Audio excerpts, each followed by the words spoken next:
ये road direct Kailash Mansarovar तक जाता है। जो पीछे वाला एरिया था वहीं से आप नेपाल की तरफ जा सकते हो। इस साइड वाला जो मार्केट है पूरा बंद हो चुका है भाई। कीड़ा जड़ी तो खैर वैसे अवैध है। अवैध है वो। तो सामने है नेपाल।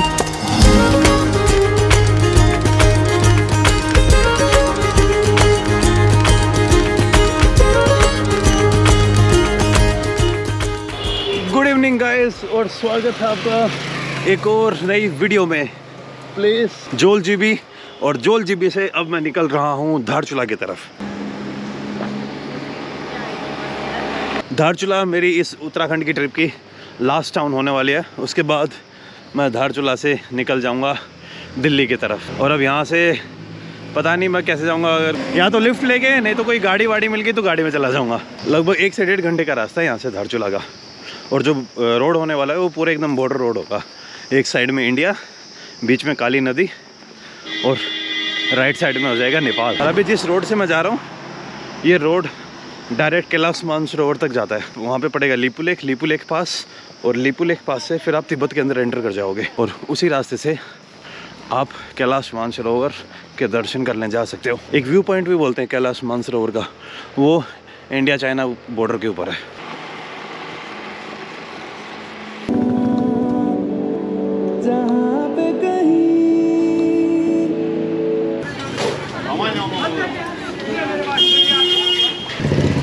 जो मार्केट है इसके अंदर मैं वापस से आ गया हूँ। गाड़ी मुझे यहीं से मिलेगी। जो शेयरिंग सुमो नहीं होती है वो धारचूला जाने वाली। मेले का जो माहौल है वो अभी भी चल ही रहा है। 1-2 दिन में ख़त्म हो जाएगा। व्यापारिक सांस्कृतिक जो अंतर्राष्ट्रीय जोलजीबी मेले में आपका स्वागत। गाड़ी मिल गई है और लगभग ये थोड़ी देर में चल पड़ेगी। विंडो सीट भी मिल गई। इस साइड से मैं आपको ढंग से बॉर्डर भी दिखाऊंगा।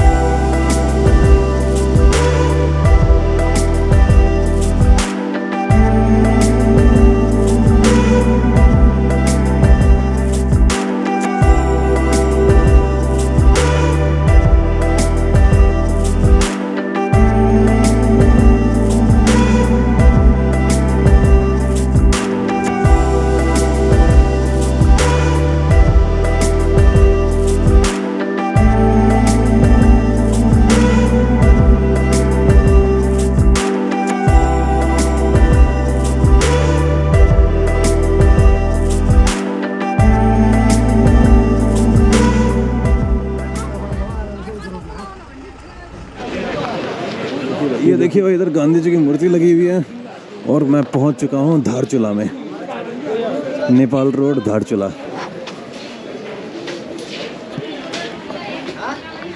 अभी मैं यहाँ पे होटल के अंदर जा रहा हूँ। होटल का नाम है KMVN बोले तो कुमाऊं मंडल विकास निगम।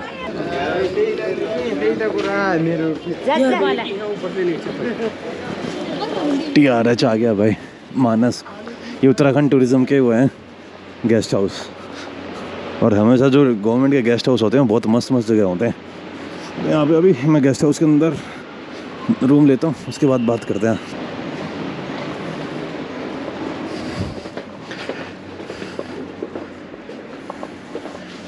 तो भाई साहब ये है आज का मेरा रूम और ये है मेरे रूम से व्यू।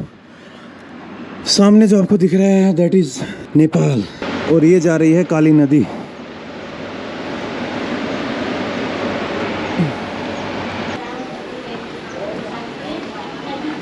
होटल के अंदर चेक इन वेक इन हो गया और अब मैं घूम रहा हूँ इस धारचूला टाउन को। आज तो ढंग से नहीं घूम पाऊँगा, कल सुबह इसको एक्सप्लोर करना स्टार्ट करूँगा ढंग से। और एक बार सोच रहा हूँ कि मैं नेपाल भी हो गया हूँ।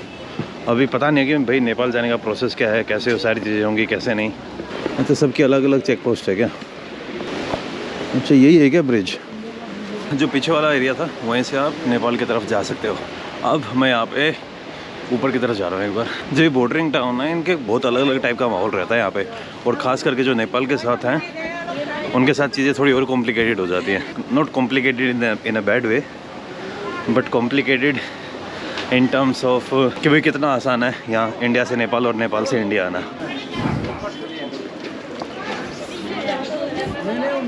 ये उत्तराखंड के शायद धाम दिखा रखे हैं। और अभी जिस रास्ते से मैं आया था वो आगे जा रहा है धारचूला से लिपू लेक पास। लिपू लेक पास ही वो जगह है जहाँ से आप तिब्बत जा सकते हो।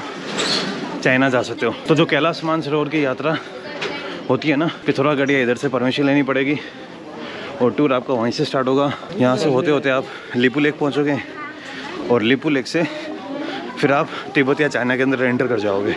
वापस से जो यहाँ पे चौराहा है ना, उधर आ गया हूँ। और ये जो धारचूला ये काइंड ऑफ एक हिसाब से टूरिस्टिक सेंटर भी है। खास करके कुमाऊं एरिया की मेन वैली स्टार्ट होती हैं जो बहुत ज़्यादा देखने में मस्त हैं, जैसे डरमा वैली और व्यास वैली। 2-3 वैली और पड़ते हैं, उन वैलीज़ का मुझे नाम याद नहीं है। आदि कैलाश, ओम पर्वत, कैलाश मानसरोवर, कूटी विलेज, उन सब का गेटवे धारचूला से ही पड़ता है। इस साइड वाला जो मार्केट है पूरा बंद हो चुका है भाई, सारी दुकानों के शटर डाउन हो गए हैं। पैकपंगा ये भी है कि यहाँ पे काफ़ी लोग नेपाल से काम करने आते हैं और काफ़ी लोग धारचूला में काम करने जाते हैं नेपाल की तरफ। और जो ये बॉर्डर है ये 7 बजे बंद हो जाता है, तो इस कारण से शाम को जल्दी यहाँ पे मार्केट वार्केट बंद हो जाता है।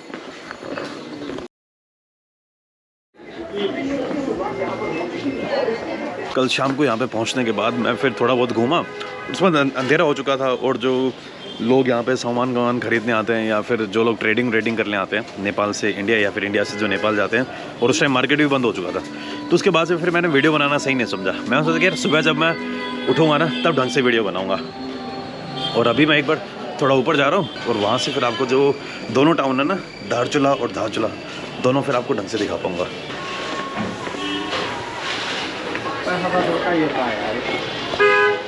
चाय में है? हाँ हाँ।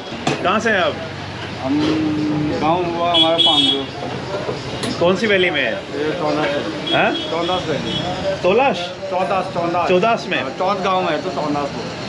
अच्छा, अभी यहाँ पे मेरा चाय पीने का मन हो गया था और यहाँ पे मिल गए मुझे विनय भाई। और विनय भाई का मैं दिमाग खा रहा हूँ, एकदम चाट गया हूँ कि यार यहाँ की हिस्ट्री के बारे में मुझे बताइए। आप कौन सी वैली से बता रहे थे? मैं 14 वैली से। अब तक मुझे लगता था कि जो जितने भी लोग यहाँ से तिब्बत के लिए ट्रेड करने जाते थे वो सारे के सारे एक ही कम्युनिटी से आते हैं, भोटिया। लेकिन यहाँ पे आने के बाद मुझे पता चल रहा है कि भोटिया तो जो इंडियन गवर्नमेंट है उन्होंने नाम दिया था 1962 में। उससे पहले भोटिया नाम था ही नहीं कुछ भी, सिर्फ रंग बोलते थे और अदर पर्सन लोग हमको सोखा बोलते। सोखा। तो आप जो जवाहर वैली के उनकी भाषा बिल्कुल नहीं समझते? जो लोकल भाषा समझते हैं लेकिन बोल नहीं पाते। उनकी भाषा का नाम क्या है?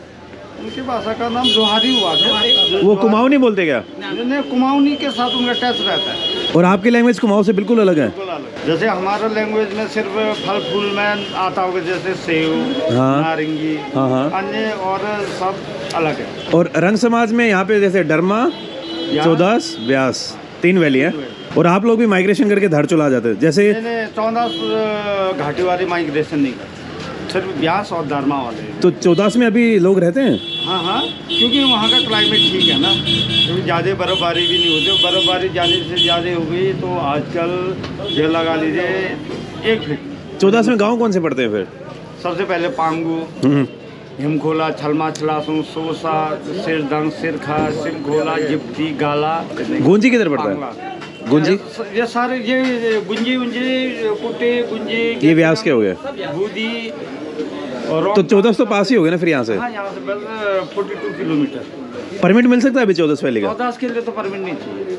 आप नारायण आश्रम होके आइए आज। अच्छा, और जो अभी आप बता रहे हो कि जो तिब्बत के साथ ट्रेड होता है वो किस किस का ट्रेड होता है यहाँ पे आजकल? हाँ, मतलब कि कोरोना से पहले तक क्या क्या आता था? वहाँ से कंबल हो गया और ये जैकेट्स, रेडीमेड कपड़े, चाइनीज माल था। हाँ, चाइनीज माल। और अपने इंडिया से क्या जाता था? अपने इंडिया से यही आजकल, तो पहले तक तो ये जाता था वो कीड़ा जड़ी। नहीं, कीड़ा जड़ी तो खैर वैसे अवैध है। अवैध है वो? लेकिन अच्छा। वन विभाग की ओर से वो है, छूट है कि छूट, आप लाइसेंस बनाइए, आप बेच सकते हो। आप बेच सकते हो खुद। अच्छा। आप रॉयल्टी लीजिए आप वन विभाग। अच्छा, तो यहाँ के लोग भी धारचूला के आसपास के जो लोग भी हैं वो भी उसके लिए कीड़ा जड़ी के लिए ढूंढते हैं क्या? हाँ हाँ, ये अफसर गंबू भी सब लोग जाते हैं तीनों वैली के। उधर मुंशियारी की तरफ भी लोग काफी, उन्होंने 2 मेरे को वो दिए थे। अच्छा अच्छा, मेरे पास। हाँ, वो क्या बोलते हैं? यार्सा गम्बो। चाइना ही जाता है क्या सारा? चाइना, नेपाल, पहले काठमांडू से फिर वहाँ जाता है चाइना। तो डायरेक्ट अपन तिब्बत की तरफ नहीं पहुँचाते? अब पहले तक तो पहुँचाते थे, जब ट्रेड बंद हुआ तो ये कोरोना काल से तो फिर यही डैम। रेट भी कम हो गए होंगे फिर तो आपके? नहीं तो 10 लाख तो गया ही गया इस बार। अच्छा, 10 लाख। पर मैं सुना इसको ढूंढना ही बड़ा मुश्किल होता है ना, हाँ काफ़ी लोगों की जान वान भी गई है। जान वान तो जाती है क्योंकि ये चट्टानों में और ऐसे पठारों में मिलता है ना, और बर्फ़ भी बहुत ज़्यादा होती है। नेपाल के साथ भी पुराने रिश्ता हुआ ना धारचूला का। हाँ वैसे तो भारत के साथ नेपाल का रिश्ता रोटी बेटी का हुआ ना। हाँ रोटी बेटी का। रोटी मतलब कि हम जॉब करने के लिए इधर भी जाते हैं उधर भी जाते हैं, और शादियाँ इधर भी होती हैं। और उधर भी। आप लेंगे चाय? नहीं धन्यवाद। अरे एक चाय और बनाइए, बहुत मस्त बनाई है। ये मुकेश दो बनाइए। मुकेश नहीं मैं नहीं। आप पीते नहीं क्या? अभी मैंने एक चाय का चाय मस्त है। और विनय भाई से मैं अभी चाय वाय पी रहा था, और विनय भाई के साथ बातें की। विनय ना मस्त जानकारी दी विनय भाई ने। तो यही है खास करके, जब भी आप ये जो 3 वैली बताई 14 वैली, व्यास वैली और डरमा वैली, इन वैली में जाने के लिए आपको सारे के सारे जो परमिट वर्मिट है सब कुछ आपको धारचूला से लेना पड़ेगा। Dharchula is the gateway. और जब उधर बर्फबारी होती है तो माइग्रेशन करके वहाँ के लोग यहाँ नीचे आ जाते हैं। धारचूला में ही आते हैं ज़्यादातर। हाँ नवंबर में। जैसे जवाहर के लोग मुनस्यारी चले जाते हैं, आप इधर धारचूला आ जाते हैं। और मैं सोचता रहता था कि जो लैंग्वेज की डाइवर्सिटी है वो उत्तराखंड के इस पार्ट के अंदर कुछ ज़्यादा ही है। जैसे विनय भाई ने बताया कि विनय भाई बिलोंग करते हैं रंग समाज में, तो रंग समाज की 3 वैली हैं, 14, डरमा और व्यास। इन तीनों के अंदर भी अलग अलग लैंग्वेज है। आप तीनों लैंग्वेज समझते हो? हाँ आराम से। और पुराने टाइम में जब आप कोई तिब्बत विब्बत जाते तो आपकी शादियाँ भी होती थी क्या तिब्बत में? नहीं। आप लोगों में गौतम बुद्ध की पूजा करने का रिवाज है या नहीं है?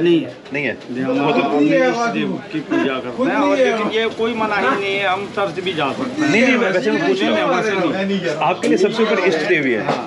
इष्ट देवी बोले तो जब आप उत्तराखंड के कुमाऊं रीजन में जब आएंगे, खास करके ऊपर वाले एरिया में, तो यहाँ पे आपको इष्ट देवी मिलेंगी। इष्ट देवी बोले तो एक कुल देवी, हर समाज की कुल देवी होती है। हर गाँव की भी कुल देवी होती है क्या? धारचूला और जोल जीबी में आने के बाद मेरे बहुत सारे जो डाउट्स हैं वो क्लियर हुए हैं कि यार सिर्फ इकलौती एक ही जगह नहीं थी जिनका तिब्बत के साथ ट्रेडिंग वाला रिलेशन था। जैसे जवाहर वैली वाले लोग हो गए, उनका अलग रिलेशन था।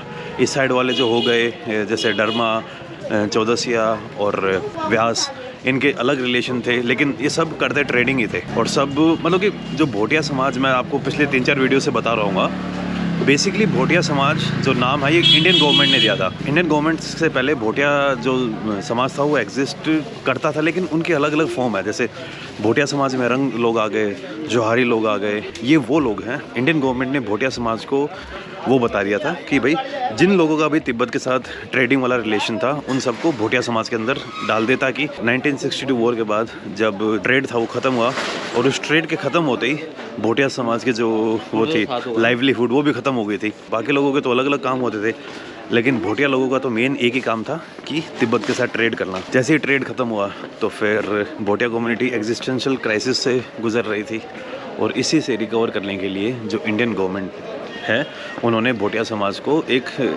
एसटी का दर्जा दिया, शेड्यूल्ड ट्राइब का, ताकि वो अपने समाज को अपलिफ्ट कर पाएँ और अपने समाज को वापस एक नई काइंड ऑफ जीवन दे पाए, क्योंकि जो ट्रेडिंग था वो बंद हो गया था। और ये सारी की सारी डाइवर्सिटी आपको उत्तराखंड के इस एरिया में देखने को मिलेगी, खास करके धारचूला मुनस्यारी एरिया में। नेपाल के साथ चाहे हमारा रिलेशन कितना भी ख़राब हो जाए इन टर्म्स ऑफ डिप्लोमेसी और इन टर्म्स ऑफ पॉलिटिक्स या फिर in terms of country level पे या फिर ऑफिशियल लेवल पे, लेकिन डीप डाउन हम एक ही लोग रहेंगे।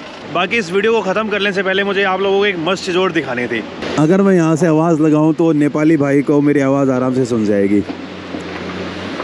नेपाल की तरफ से जो दीवार का कंस्ट्रक्शन वो पूरा हो चुका है। दीवार बोले तो जो नदी की बाउंड्री वो ढंग से बन चुकी है, लेकिन अपने इंडिया साइड जो पुरानी बाउंड्री थी शायद उसको ठीक करके, इधर जो गंदगी वंदगी हो रखी है इसको ठीक करके वापस नदी के लिए रास्ता ढंग से खोल देंगे, और अपने इंडिया साइड भी ऐसे सी दीवार बन जाएगी। तो सामने है नेपाल, वो है धारचूला, बीच में काली नदी, और ये हो गया धारचूला। इधर अपने इंडिया साइड में काम वाम या ये थोड़ा नदी को साफ़ वाफ करने का काम चल रहा है, नदी के रास्ते को साफ़ करने का काम चल रहा है। ये है फिर उत्तराखंड टूरिज़्म का गेस्ट हाउस जहाँ पे मैं रुका हुआ था। तो आप जब भी कभी धारचूला आओ तो मैं आप लोगों को रिकमेंड करूँगा इस जगह पे रुकना। यहाँ से जो बॉर्डर है वो एक बॉर्डर तो क्या है, बॉर्डर तो ये काली नदी है, बॉर्डर भी एकदम ढंग से दिख रहा है। चलो यार, इस व्यू के साथ मैं ख़त्म करता हूँ इस वीडियो को। Bye bye Nepal. मैं नेपाल को बाय अभी बोल रहा हूँ, लेकिन थोड़ी देर में मैं नेपाल में विजिट करने वाला हूँ। तो बस यार इस वीडियो में इतना ही। उम्मीद करता हूँ ये वीडियो आप लोगों को पसंद आई होगी। मिलता हूँ आपसे नेक्स्ट वीडियो में, तब तक खुश रहिए, आबाद रहिए, keep travelling and keep enjoying your life. Dharchula और बीच में काली नदी।